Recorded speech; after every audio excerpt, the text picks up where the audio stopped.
Hey everyone, and welcome to another guide here in Torghast. Before I get started, I just wanted to say thank you so much to the recent subscribers. You guys really mean a lot to me. I appreciate the support, and for those of you who want to help support, just hit the subscribe button. It would be awesome to reach 1,000 subs eventually. But anyways, that's a list of my talents there, my item level, some of my anima powers. And right at the beginning here, I'm just gonna pop off, like drop everything I got on this guy. This guy is fairly easy as a mage, as a frost mage. For melee, you might have a little, I mean, you're gonna be like all the other Torghast bosses, you're gonna have an extremely hard time, I feel like. The first ability, or the most common ability he casts, is Crush. And I feel that the only way that I was able to avoid that is ranging it. But if you're close, you will get hit with that, and he stuns you for a couple seconds.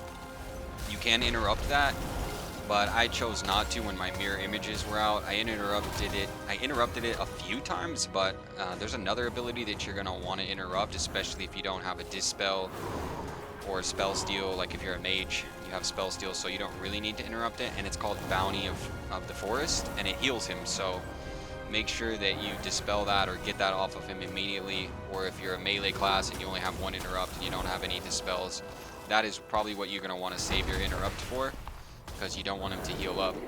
He also casts something that's interruptible, and he starts the encounter with it, and it's called Hardened Shell. It has 10 stacks. It basically makes him immune to damage, and then at 10 stacks, and then as you hit him, it goes down and he'll start taking damage. So make sure that you hit him to get those stacks off, because you don't want to have him at 10 stacks or stuff like that. But it's inevitable that that will fall off, but just keep in mind that he casts that periodically. But the most spell he casts is the Crush spell. As a mage here, I'm just gonna kite him around. It's pretty cheese at this point. I don't really like to play Frost in the rest of the expansion, like out in the open world or PvP. The only thing I find Frost spec really awesome for is Torghast, because it's so awesome to be able to kite the annoying mobs in here.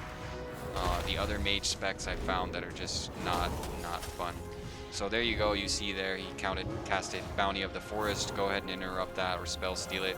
I chose to spell steal it off just because, I mean, it's just, why not heal myself up, Cast Hardened Shell once again, so just keep hitting them and those stacks fall off pretty quickly, especially when you have mirror image.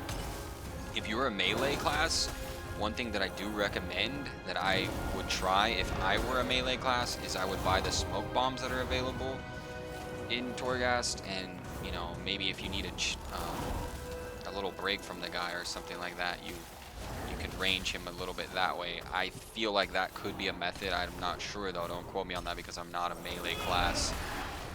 Another thing is obviously, just like every other boss in this Torghast Tower of the Damned, he has unnatural power, which will make him immune to crowd control effects once it reaches 10 stacks, and it makes him do a lot more damage as well.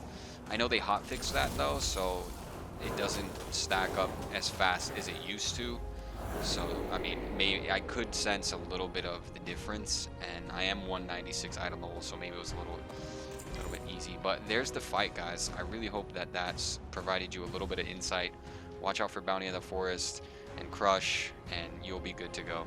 Thank you guys so much for watching, and I'll see you guys in the next video.